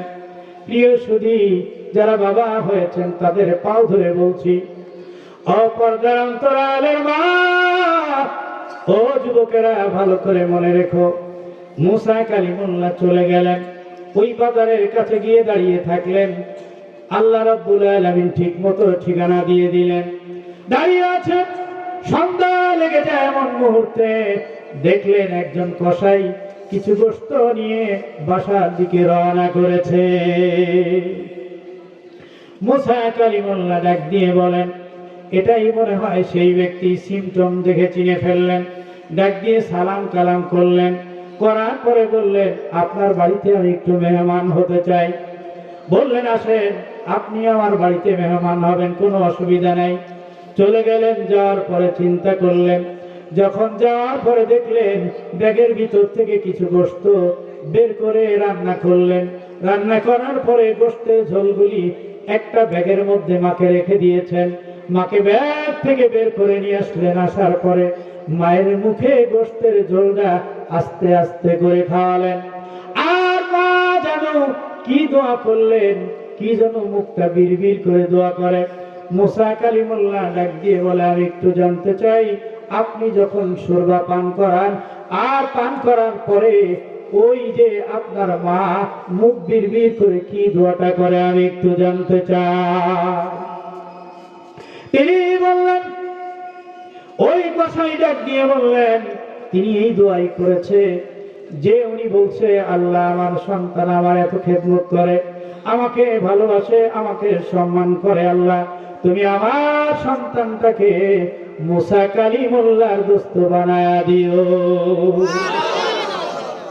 এ আল্লাহর গোলাম মুসা কালিমুল্লাহ ডাক দিয়ে বললেন, তোমার মা যে দোয়া করে, আল্লাহ রাব্বুল আলামিনের হাবিব বলেন, ওয়াদাওয়াতুল মাজলুম ওয়াদাওয়াতুল মুসাফির ওয়াদাওয়াতুল ওয়ালিদি আলা ওয়ালাদিহি, তিন ব্যক্তি যদি দোয়া করে সঙ্গে সঙ্গে আল্লাহ দরবারে মঞ্জুর হয়ে যায়। এক নম্বর হলো জালেম, যেই ব্যক্তি জুলুমের শিকার, এরকম মাজলুম যদি দোয়া করে আল্লাহর কাছে সঙ্গে সঙ্গে আল্লাহ কবুল করে নেয়। দুই নম্বর হলো দাওয়াতুল মুসাফির, মুসাফির যখন আল্লাহর কাছে দোয়া করে আল্লাহ কবুল করে নেন। আর মা বাবা যদি দোয়া করে সঙ্গে সঙ্গে আল্লাহ দরবারে মঞ্জুর হয়ে যায়। আল্লাহর গোলাম মুসা কালিমুল্লাহ ডাক দিয়ে বলেন যে আজকে তুমি যার জন্য, তোমার মা যার জন্য দোয়া করে, আমি হলাম মুসা কালিমুল্লাহ, জোরে জোরে বলুন আল্লাহু আকবার। মুসা কালিমুল্লাহ তখন ডাক দিয়ে বললেন, আমি আল্লাহর কাছে ফরিয়াদ জানিয়েছিলাম, আল্লাহ আমার যে জান্নাতের মধ্যে বন্ধু হবে তার সঙ্গে একটু মোলাকাত করা যাও, এই জন্য আমি তোমাকে দেখতে এসেছি, কে আমার বন্ধু হবে। নবীজির একজন সাহাবীর নাম হচ্ছে আলকামা। কি নাম? নবীজি বলেন, ক্বালা উম্মুকা, ক্বালা সুম্মা মান, ক্বালা উম্মুকা। এক ব্যক্তি এসে জিজ্ঞেস করে, ইয়া রাসূলুল্লাহ, আমার সর্বোত্তম ব্যবহার পাওয়ার হকদার কে? নবীজি বললেন, তোমার মা। নবীজি কি বললেন? তোমার মা। ক্বালা উম্মুকা। আবার ওই ব্যক্তি জিজ্ঞেস করলেন, ইয়া রাসূলুল্লাহ, তারপরে আমার সদা ব্যবহার পাওয়ার হকদার কে? নবীজি বললেন, তোমার মা। তারপর আবার জিজ্ঞেস করলেন, ইয়া রাসূলুল্লাহ, তারপরে কে? নবীজি বললেন, ক্বালা সুম্মা মান, ক্বালা উম্মুকা, তারপর তোমার মা। নবীজির কাছে ওই ব্যক্তি আবার জিজ্ঞেস করলেন। উলামা একরাম রয়েছেন, হাদিস উলামা একরাম জানেন, তারপর আমি আপনাদেরকে শোনায় যেতে চাই। নবীজির কাছে চতুর্থবার জিজ্ঞেস করা হলো, ইয়া রাসূলুল্লাহ, তারপর আমার সদা ব্যবহার পাওয়ার হকদারকে? নবীজি বললেন, ক্বালা সুম্মা মান, ক্বালা আবুকা। তিনবার মায়ের কথা বললেন, একবার বাবার কথা বললেন। ব্যাখ্যার ভিতরে এসেছে কেন মায়ের হক তিন ধরনের। এক নম্বর হলো মা যখন গর্ভধারণ করে মায়ের ভিতরে কষ্ট, একটা বাচ্চা জীবিত মা একটা জীবিত বাচ্চা নিয়ে ঘোরাফেরা করে। আপনারা যদি একদিন হতো অধৈর্য হয়ে আপনারা অন্যরকম হয়ে যেতেন। মা কোনদিন বলে নাই সন্তানকে নিয়ে আমি আর ঘুরতে পারবো না, সন্তানকে মা আমার গর্ভের ভিতরে আমি গলা টিপে মেরে ফেলতে চাই। এ আল্লাহর গোলাম, কোন অস্বাভাবিক কিছুই না। মা যদি ইচ্ছা করেন চাপ দেয় বাচ্চা মারা যাবে, কিন্তু আল্লাহর হাবিব বলে দিয়েছেন মায়ের হক তিন প্রকার, বাবার হক একটা। ধরে বলুন ঠিক না? এক নম্বর হলো মা যখন গর্ভে ধারণ করে কষ্ট করে, এক নম্বর কষ্ট করে মা। এই জন্য নবীজি বলেছেন ক্বালা উম্মুকা। নবীজিকে বলা হলো প্রসব বেদনায় যে কষ্ট হয়, এই কষ্ট কিন্তু বাবাদের কোনো সহ্য করতে হয় না। এই জন্য নবীজি বলেন, এই জন্য মায়ের এক নম্বর হলো যে মা একটা কষ্ট করে। দুই নম্বর হলো মা যখন প্রসব করে, এটা হলো দুই নম্বর। তিন নম্বর হলো মা দুধ পান করায়। এ আল্লাহর গোলাম, যার সন্তান হয়েছে রাতের বেলায় দেখবেন আপনি তো ঘুমিয়ে যান, বরং আপনি বিরক্ত হয়ে যান, বাচ্চা কান্না করে আপনার কষ্ট হয়ে যায়, কিন্তু বাচ্চা এত কান্নে কা আপনি এক পর্যায়ে রাগান্বিত হয়ে যান। মা কোন সময় রাতের বেলায় একবার না ঘন্টায় ঘন্টায় বাচ্চারা দুধ খায়, সারা রাত মা ঘুমায় না, মায়ের চোখে পানি, মা ঘুমাতে পারেন না, মা সারা রাত ধরে ঘন্টায় ঘন্টা দুধ খায়। এ আল্লাহর গোলাম, মায়ের চোখে তো ঘুম আসে না। এ আল্লাহর গোলাম, এই জন্য আমি বলতে চাই, ভালো করে লক্ষ্য করে নিয়ে যাও। আজকে বড় হয়েছ মাকে কষ্ট দাও, আজকে বড় হয়েছ মাকে রাগান্বিত করো, আজকে বড় হয়েছ মায়ের দিকে তুমি চোখ রাঙায় কথা বলো, আজকে তুমি বিবাহ করেছ বউ পেয়ে তুমি মা বাবাকে ভুলে গিয়েছো। আমি মিথ্যা কথা বলছি না, বাস্তব ইতিহাস আছে, হাজারো ঘটনা চলতেছে। মিডিয়ার মধ্যে গেলেই দেখা যায় সন্তান বিয়ে করে সুন্দরী বউ পেয়ে মা বাপকে ভুলে গিয়েছে। কথা বলুন ঠিক কিনা? আমি আপনাদের কথা বলছি না, অনেক যুবক আছে তার বিবাহ করার পরে আগে বলতো মা তুমি যা বলবা তাই শুনবো, বাবাকে বলতো তুমি যা বলবা তাই শুনবো, কিন্তু আজকে বিয়ে করে আনার পরে মা বা সন্তান বারবার শ্বশুর শাশুড়িরে দাওয়াত দেয়, পোলাও খাওয়ায়, বিরিয়ানি খাওয়ায়, খাওয়ার পরে সন্তান আলাদা রুমে থাকে, বাবা মা আর এক ঘরে থাকে। আপনি যদি বিশ্বাস না করেন, হাজারো ঘটনা ঘটতেছে। আমি একদম বাস্তব একটা ঘটনা শোনায়া যায়। এ আল্লাহর গোলাম, পোলাও রান্না করেছে, বিরিয়ানি রান্না করেছে, সবাইকে শ্বশুর শাশুড়ি এসেছে। আমি আবার একদিন জিজ্ঞেস করলাম যে তুমি আমার কাছে যে নালিশ দিচ্ছ, একজন আমার কাছে এসেছে। আমি বললাম আপনি যে আমার কাছে নালিশ দেন, আমার পাশেরই ভাড়াটিয়া থাকে অনেকগুলো, তারা বলল হুজুর আমাদের খুব কষ্ট লেগে যায়, এই সন্তানের জন্য ওর মা বাবা কি না করেছে। আজকে শ্বশুর শাশুড়ি এনে ভালো ভালো খাবার দেয়, পোলাও টোলাও যা রান্না করে সব খাওয়ানোর পরে যদি বেঁচে থাকে পরে ডাক দেয় মা কিছু খেয়ে যা। এরকম সন্তান আছে না নাই? এ আল্লাহর গোলাম, ভালো করে নিয়ে যাও। তুমি তো ইচ্ছে করলে মা যদি ইচ্ছে করতেন গলা টিপ দিয়ে দুনিয়া থেকে বিদায় করে দিতে পারতেন, মা যদি ইচ্ছে করতেন ছোট কালেই তোমাকে বিদায় করে দিতে পারতেন। মা তোমাকে মারে নাই, তুমি তো মায়ের বারবার ঘুম ডিস্টার্ব করেছো, রাতের বেলা একবার নয় দুইবার নয়, তুমি কয়েকবার পর্যন্ত দুধ পান করেছো। মা কোনোদিন বিরক্ত হয়ে চকির থেকে তোমাকে ফেলে দেয় না, দিছে নাকি ভাই? এ আল্লাহর গোলাম, আজকে বছরের পরে বছর চলে যায়, মা কবরের ভিতরে রয়েছে, মার জন্য একটু নামাজ পড়ে দোয়া করার সুযোগ হয় না। অনেক ভাইরা আছে মার জন্য একটু দোয়া করে না। মার দোয়া তো আল্লাহ শিখাই দিয়েছে, রব্বিরহামহুমা কামা রব্বায়ানি সগীরা। এ আল্লাহর গোলাম, তোমাদেরকে বলে যাই, আর কোনদিন দেখা হতে পারে নাও পারে, যার কাছে জিজ্ঞেস করলাম ভাই তোমার মা বাবা নাই, তোমার কেমন লাগে? তখন সেই বলবে মা বাবার মতো আপনা পৃথিবীতে কেউ না। এ আল্লাহর গোলাম, ভালো করে লক্ষ্য করো, আজকে মা বাবা আছে, তুমি যদি কোনো মুসিবতে পড়ো, কেউ জানে নাই, মায়ের মুখের কাছে সংবাদ চলে যায় সন্তান বিদেশ থাকে। অনেক সন্তানের আছে বিদেশ চলে যায়, যাওয়ার পরে স্ত্রী কি বলে, বলার পরে দেখা যায় সন্তান আর মা বাবার সঙ্গে 1 বছর নয় 2 বছর কথা বলে না। না বলার কারণে যখন দীর্ঘদিন হয়ে যাওয়ার পরে কিভাবে মা বাবা আল্লাহ পাক জানিয়ে দেন, কারণ মানে সন্তান যদি বিপদে পড়ে যায় মায়ের কলিজার মধ্যে আঘাত লেগে যায়। এ আল্লাহর গোলাম, ভালো করে লক্ষ্য করো, একটি সন্তান যখন বিবাহ করে, বিবাহ করার পরে ছোট্ট কালে, আমি আপনাদের সামনে একটি ঘটনা শোনাতে চাই। একটি সন্তান যখন বিবাহ করেছে, করার পরে দেখা যায় বিবাহ করার পরে অনেক থেকে ফার্স্ট হয়। ওর যখন পড়ালেখার জামানা ছিল 1 থেকে ফার্স্ট হয়, 2 থেকে ফার্স্ট হয়। এরকম যখন এসএসসি পরীক্ষা দিবে, বাবা নাই, মা ভিক্ষা করে করে সন্তানটাকে লালন পালন করে। এই সন্তান যখন পরীক্ষা দিবে, দেওয়ার পরে এই সন্তান পরীক্ষা দেওয়ার টাকা নাই, কিন্তু সন্তানটা দেখতে গরিবের ছিল।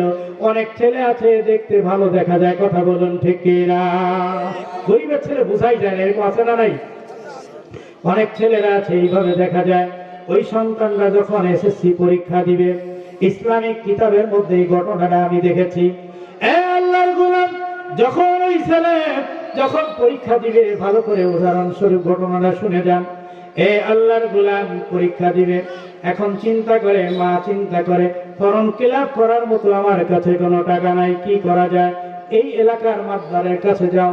যাওয়ার পরে গিয়ে যখন বলছে আমার ছেলে পরীক্ষা দিবে, 1 থেকে ফার্স্ট হয়েছে, 2 থেকে ফার্স্ট হয়েছে, 3 থেকে ফার্স্ট হয়েছে, প্রত্যেক ক্লাসে গোল্ডেন A+ পেয়েছে, আমার ছেলে পরীক্ষা দিবে, টাকার ব্যবস্থা নাই। ওই মাদ্রাসা সাহেব বলে আপনার ছেলে পরীক্ষা দিবে, যা টাকা লাগে আমি দিব। যখন পরীক্ষা দিয়েছে, দেওয়ার পরে দেখা যায় গোল্ডেন পেয়েছে, গোল্ডেন জিপিএ 5 পেয়ে পাস করেছে। পাস করার পরে তখন ওই যেই বেটা টাকা দিয়ে সহযোগিতা করেছিল ও বলতে থাকে, তোমার ছেলেটার সঙ্গে আমার মেয়েটা বিবাহ দিতে চাই। দেওয়ার পরে এখন ওই গরিব মহিলা তিনি বলে, আমি তো ভিক্ষুক, আমার ঘর নাই বাড়ি না, আমি কিভাবে আমার ছেলেকে আপনার মেয়ের সাথে বিবাহ দিতে পারি? না না, এটা আমি দিতে পারি না, এটা আমার দ্বারা সম্ভব না। তার কারণ আমি কষ্ট করে আমার সন্তানটাকে লালন পালন করলাম, আপনার মেয়ে যদি আমার ঘরের ভিতরে আমার জায়গা নাই, শোয়ার জায়গা নাই, কিভাবে আনবো? তখন বললেন, না চিন্তা করা লাগবে না, আমি তোমাদের জন্য একটা বাড়ি নির্মাণ করে দিব। একটা বাড়ি যখন বিবাহ করেছে, করবেই না, তারপরে রিকোয়েস্ট করেছে, বিবাহ করেছে, করার পরে একটা বাড়ি নির্মাণ করে দিয়েছে। 2 তলা বাড়ি, 1 তলার মধ্যে মা থাকে, আর উপরের তলার মধ্যে স্বামী আর স্ত্রী বসবাস করে। আল্লাহর গোলাম, ভালো করে লক্ষ্য করো, পৃথিবীর ভিতরে ঘটনা ঘটতেছে রে বাবা। আজকে মা বাবাকে চিনতে পারি নাই।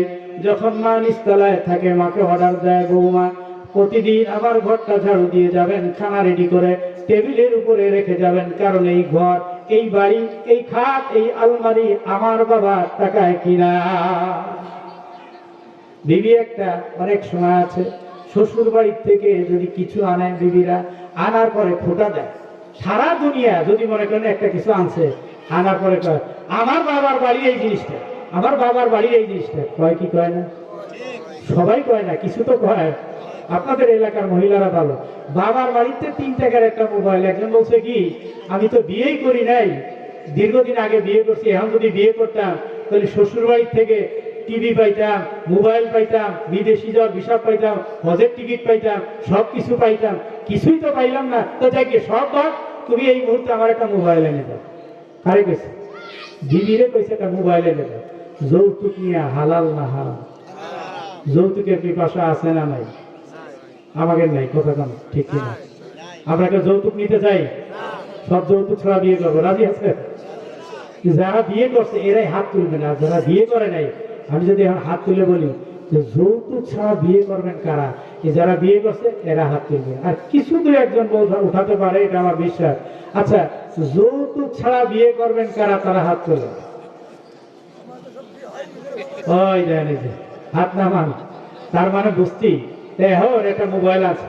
আনার পরে এখন বউ কি করে জানে নাকি? বউ কইতেছে, এই টিপতেছে, দেওয়ার পরেই তো মোবাইলের মধ্যে কয়, আপনার মোবাইলে এত টাকা, এত টাকা, এত পয়সা আছে। এখন বলার পরে এখন বউ স্বামীরে কয়, এই কিও মোবাইলে কার সাথে তুমি কথা বলো? আমার ভাইয়ের বাড়ি মোবাইল এনে দিছি, আর আনার পরেই তোমার মোবাইলের মধ্যে মহিলা করছে এত টাকা, এত পয়সা আছে, কারণটা কি? স্বামী কয় কি, আরে না, এটা মোবাইলের মহিলারা করতেছে। কয় না না, মোবাইলের মহিলা জানলো কিভাবে তোমার মোবাইলে 70 টাকা 75 পয়সা আছে? এটা জানলো কেমনে? তুমি নিশ্চয়ই কারোর সঙ্গে আমার ভাইয়ের বাড়ির মোবাইল দিয়ে কথা কইছে। কয় না, আমি কইনি। তার কারণ মোবাইল আইনে দেওয়ার পরে মহিলারা পুরা এলাকা নিয়ে কয়, আমার ভাইয়ের বাড়ির থেকে ওরা একটা মোবাইল এনে দিছে। এখন বেটা যেই দোকানে যায়, সে, ও দাদা মোবাইল আনছো নাকি? কয় আনছি। কয় তোর কাছে বললো কিনা? কয় দাদি না কইছে। দাদি কয়ে গেল যে ভাইয়ের বাড়ির থেকে বলে মোবাইল এনে দিছে তোমার। আর এক দোকানে গেছে, ও কাকা মোবাইল আনছো নাকি? কয় আনছি। তোর কাছে বললো কিনা? চাষিরা কয়ে গেল যে তুমি ভাইয়ের বাড়ির থেকে মোবাইল এনে দিছে। এখন ওই যে নতুন মুরগি যেরকম ডিম পারলে ক ক করে, ঠিক ভাইয়ের বাড়ির থেকে কিছু আনার পরে স্বামীরে কয়, কার বিছানায় ঘুমাও, কার খাটের উপরে ঘুমাও? আমার ভাইয়ের বাড়ির খাট। কথাবার্তা যা কাও দেহে শুনে কই, কথা কন না কে, কথা কন না কে? তার কারণ কি জন্য কয়? ওই যে বাপের বাড়ির থেকে একটা খাট এনে দিছে আর একটা মোবাইল এনে দিছে, এই জন্যই কয়। যদি না আনতেন, যৌতুক যদি না আনতেন, এই কথা বলার সাহস পেত? আরো ধরে কন পেত? যৌতুক ছাড়া বিয়ে করতে হবে। আপনার একদিন এলাকায় তো তামাকের এলাকা, খালি টাকা আর টাকা। ওই গরম দিয়ে সিদ্ধ করবেন আর বস্তা বাঁধবেন এক মনে, খালি টাকা আর টাকা। কথা বলুন ঠিক কি না? এখন এই চিন্তা আমাদের ছেড়ে দিতে হবে। তার কারণ যৌতুক আনলে ওই যে ফুটার আর অভাব নাই। খালি কবে আমার ভাইয়ের বাড়ি খাট, কথাবার্তা বলে খাটটা খুলে নিয়ে চললো, শোবেন কিভাবে আমি বুঝবো? বলে কি না? তবে সব মহিলারা একরকম না। কথা বলুন ঠিক কিনা? যখন তিনি এই কথা বলছেন, মা নিচতলায় শুয়ে আছে, আর ওই যে স্ত্রী এবং স্বামী দোতলায় থাকে। ওই স্ত্রীর বাবা বলছে, তোমাকে বাজারে একটা দোকান করে দেব, দোকানে ব্যবসা বাণিজ্য করবা। যখন ওই স্বামীর দোকানে ব্যবসা বাণিজ্য করে রাতের বেলা এসেছে, আসার পরে স্ত্রী কানের কাছে, স্ত্রী স্বামীর কাছে বলতে শুরু করেছে, তোমার মা প্রতিদিন ঘরটা আমার পরিষ্কার করে দিয়ে যায়, খানা রেডি করে দিয়ে যায়, সকাল থেকে এই পর্যন্ত হলো আমার ঘরও পরিষ্কার করে নাই, খানারও ব্যবস্থা করে নাই। স্বামী রাত্রে বেলা এসেছে, মাথাটা গরম। তিনি যখন এই চিন্তা করেছে, নিচের তলায় গিয়েছে, যাওয়ার পরে মাকে বলছে, মা দরজা খোলো, তুমি না আজকে আমার বাসাটা পরিষ্কার করে দাও নাই, তুমি না আমার বাসাটা আজকে ঝাড়ুও দাও নাই, খানার ব্যবস্থা করে দাও নাই, কারণটা কি, তুমি যাও নাই কেন? মাকে বলছে, কালকের থেকে দোতলায় থাকতে দেব না, ওই যে দোতলার সামনে একটা কুড়ি ঘর করে দেব, সেখানে থাকতে হবে, দোতলায় থাকতে পারবা না। আল্লাহর গোলাম যখন মাকে বলছে, তুমি দোতলায় থাকতে পারবা না, নিচতলায় আজকে কুড়ির মধ্যে থাকা লাগবে। এরপর আবার আর একদিন মা বলছে, বাবারে আমি প্রতিদিন ঘর পরিষ্কার করে দিয়ে আসবো, রান্না ঠিক করে দিয়ে আসবো, টেবিলের উপরে খানা পরিবেশন করব। যখন এই কথা বলছে, বলার পরে প্রতিদিন কন্টিনিউ করে, মুরব্বী মানুষ একদিন তো আর পারে নাই। আবার স্বামী এসেছে, আসার পরে স্বামীকে বলছে, ঘরটা করে দিলে আমার বাবার চেয়ার টেবিল, আমার বাবার খাট, আমার বাবার সবকিছু, আমার বাবা তোমাকে পরীক্ষা দিয়ে পাস করাইছে, তুমি আমার বাবার জন্য কি করলে? আর তোমার মা আমাকে কোনো দেখাশোনা করে না, পরিষ্কার করে না, ঝাড়ুও দেয় না। তখন চলে গিয়েছে মায়ের কাছে, যাওয়ার পরে বলছে, যখন দরজা খুলছে, মাকে খুব পিটাইছে, পিটানোর পরে আবার চলে এসেছে। মা আর কারোর কাছে বলে না, মা একজনের কাছেই বলে। একটা দরজা মানুষের যখন সব দরজা বন্ধ হয়ে যায়, এ আল্লাহর গোলাম, একটা দরজা খোলা থাকে, ওই দরজাটা কোন দরজা বলা যাবে কি? আল্লাহর কাছে দরজা, এই দরজাটা যখন বন্ধ হয় নাই, মা দোয়া করেছে, আল্লাহ আমাকে এইভাবে পিটালো, আমি তো বারবারই করেছিলাম, বড় লোকের মেয়ে, আমি বিবাহ করাতাম না। কিন্তু যখন মারপিট দিয়েছে, দেওয়ার পরে কিছুদিন পরে দেখা যায় ওদের একটা সন্তান হয়েছে। সন্তান হওয়ার পরে যখন সন্তান হয়েছে, সন্তানটা পাতলা পায়খানা শুরু হয়ে গিয়েছে। শুরু হওয়ার পরে ওই সন্তানটা যখন পাতলা পায়খানা করে, স্বামী এক খাটের মধ্যে শুইছে, আর স্ত্রী আর ছেলেটা আর এক খাটের মধ্যে শুইছে। শোয়ার পর স্ত্রীর ঘুম নাই, স্বামীরও ঘুম নাই। সন্তান একটা দীর্ঘদিন পরে সাধনার সন্তান, তার পাতলা পায়খানা হলো, কারণটা কি? এখন দেখে ওই ছেলেটা, যখন দেখে যে আমার ছেলেটাকে একবারে পাশে পাতলা পায়খানা করে, আমার স্ত্রী এই পাশের থেকে ওই পাশে নিয়ে শোয়ায়, আবার ওই পাশে পাতলা পায়খানা করে, ওই পাশে পরিষ্কার করে ওই পাশে নিয়ে শোয়ায়, এইভাবে করতে করতে আমার স্ত্রী বুকের উপর টেনে টেনে আমার সন্তানটাকে শোয়াচ্ছে। রাত গভীর হয়ে গিয়েছে, তাহাজ্জুদের সময় এমন মুহূর্তে ওই ছেলেটা চিন্তা করে আমার মায়ের কথা, চিন্তা ব্রেনের মধ্যে নিয়ে আসে, আমার মা কষ্ট করে করে, আমার মা তো এইভাবে আমাকে লালন পালন করেছে। ওই সন্তান উপরের থেকে, নিচতলার থেকে দোতলায় নেমে গিয়েছে। নেমে যাওয়ার পরে কুড়ির ঘরের সামনে চলে গিয়েছে। চলে যাওয়ার পরে মার কাছে গিয়ে বলে, মা দরজা খুলে দাও। মা ডাক দিয়ে বলে, বাবারে আমি দরজা খুলবো না, কারণ তুই আমাকে প্রতিদিন মেরেছিস, আর বলছিস মা দরজা খুলে দাও, আজকে আর তোমাকে মারবো না।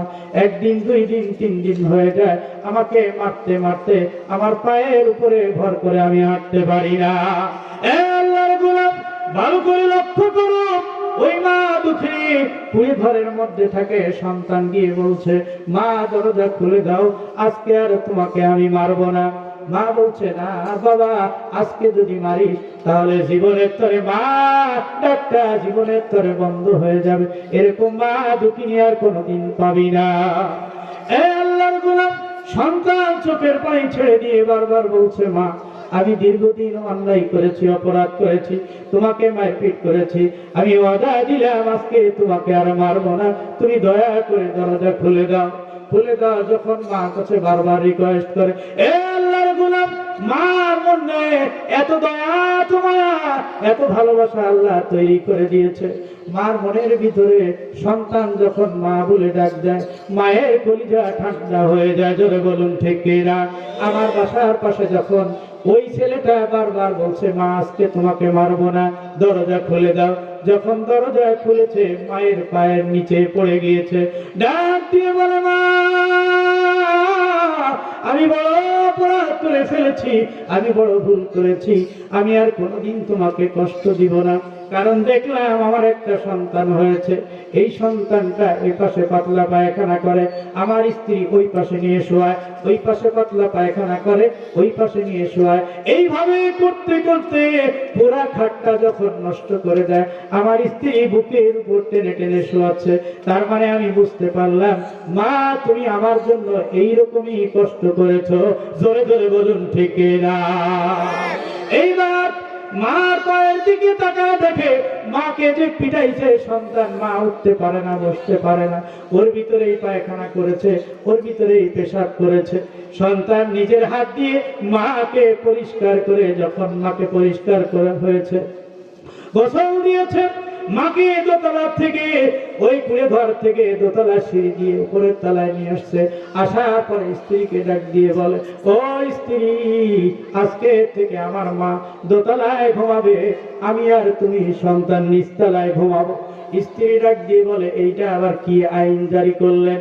স্বামী ডাক দিয়ে বলে, আমার বুঝে এসেছে, আমার আর বুঝতে বাকি নাই। তার কারণ হলো, আমার মা তুমি যে আজকে আমার সন্তানকে এইভাবে এই পাশের থেকে ওই পাশে নিয়ে শোয়াও, পরিষ্কার করে এই পাশে নিয়ে শোয়াও, ঠিকই আমার মা আমাকে এইভাবে কষ্ট করে লালন করেছে। এ আল্লাহর গোলাম, আল্লাহর নবীর সাহাবী আলকামা রাদিয়াল্লাহু তাআলা আনহু অনেক বড় রোগে অসুস্থ হয়ে পড়েছে। ডাক দিয়ে বলে, আম্মার রাদিয়াল্লাহু তাআলা আনহু তার স্ত্রী নবীজির কাছে এসেছে, ডাক দিয়ে বলছে, পয়গম্বর, আমার স্বামীর ভিতর মুখ দিয়ে কোনো কালেমা বের হয় না। এ আল্লাহর গোলাম, এ যুবক, ভালো করে নিয়ে যাও, এই ঘটনাটাই আমি শেষ করে দিব, কারণ প্রধান বক্ত চলে এসেছে। এ আল্লাহর গোলাম আলকামা রাদিয়াল্লাহু তাআলা আনহু, বিলাল এসেছে, আলী রাদিয়াল্লাহু তাআলা আনহু এসেছে। আসার পরে বলছে, এখন স্ত্রী যখন জানাইছে স্বামীর মুখ দিয়ে কালেমা বের হয় না, তখন দেখতে গিয়েছে বিলাল তালকিন দেয়, বলো লা ইলাহা ইল্লাল্লাহ, কিন্তু তার মুখ দিয়ে কালেমা বের হয় না। যখন বের না হয়েছে, বিলালকে বলছে, বিলাল তুমি নবীজির কাছে যাও, নবীজির কাছে গিয়ে বলো আমার স্বামীর মুখ দিয়ে কালেমা বের হয় না। বিলাল গিয়ে পয়গম্বরের কাছে সালাম বিনিময় করেছে। করার পরে নবীজি জিজ্ঞেস করেছে, বিলাল, ওর মুখ দিয়ে কি আলকামার মুখ দিয়ে কি কালেমা বের হয়েছে? আলকামার বিলাল ডাক দিয়ে বলে, পয়গম্বর, আমরা তো চেষ্টা করলাম, কালেমা বের করতে পারি নাই। নবীজি বললেন, বিলাল রে, আলকামারের মা বাবা কি কেউ বেঁচে আছে? নবীজি বিলাল ডাক দিয়ে বলে, বাবা তো বেঁচে নাই, কিন্তু ওই যে বাবা, মা বেঁচে আছে। নবীজি বললেন, তুমি ওর মাকে সালাম দাও, যদি আসতে পারে আসতে বলবা, যদি না আসতে পারে আমি পয়গম্বর আলকামারের মায়ের কাছে হাজির হয়ে যাব। যখন তার মাকে গিয়ে সালাম জানিয়েছে, যাওয়ার পরে মা ডাক দিয়ে বলে, আর নবীজি আমাকে সালাম জানাইছে, না না, পয়গম্বরের আসতে হবে না, আমি পয়গম্বরের দরবারে হাজির হয়ে যাব। যখন মা চলে গিয়েছে, ডাক দিয়ে বলছে, সালাম করেছে, নবীজি জিজ্ঞেস করেছে, ও মা, আলকামারের মা, আলকামার কেমন মানুষ ছিল একটু বলে দাও। তখন ওই মহিলা আলকামারের মা বলেছে, পয়গম্বর, আলকামার একজন দানবীর মানুষ, আলকামার একজন নামাজি মানুষ, আলকামার একজন রোজাদার মানুষ, আলকামারের বিকল্প আমি একটা দানবীরও দেখতে পাই না, অনেক আল্লাহওয়ালা মানুষ। নবীজি বলছে, তুমি যাই বলো, সব কিন্তু আমি ওহীর মাধ্যমে জানতে পারবো, তুমি সত্য বলো না মিথ্যা বলো। আলকামারের মাকে ডাক দিয়ে বলে, আমি একটু জানতে চাই, তুমি কি তোমার সন্তানের উপরে রাজি আছো কিনা? তখন আলকামারের মা ডাক দিয়ে বলে, পয়গম্বর, আমি তো তার উপরে একটু নাখোশ হয়েছি। কারণটা কি? আমার থেকে তার স্ত্রীর কথাকেই প্রাধান্য দেয়, তার স্ত্রীকে প্রাধান্য দেয়, এই জন্য আমি তার উপরে অসন্তুষ্ট রয়েছি।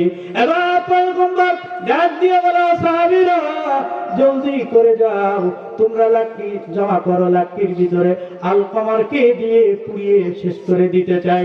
আলকমারের যখন নবীজি অর্ডার করেছে তোমরা এখানে লাকড়ি জমা করো, লাকড়ি যখন জমা করতে বলেছে, নবীজি এবার ডাক দিয়ে বলে, ও আলকমারের মা তোমার সন্তান, তুমি যদি মাফ না করো তোমার সন্তান জাহান্নামে এর থেকে বড় আগুনের মধ্যে নিক্ষিপ্ত হয়ে যাবে, তুমি কেমনে সহ্য করবে? যখন আলকমা নবীজি অর্ডার করেছে, আলকমারের মা চোখ দিয়ে পানি ছেড়ে দিয়ে বলে, পয়গম্বর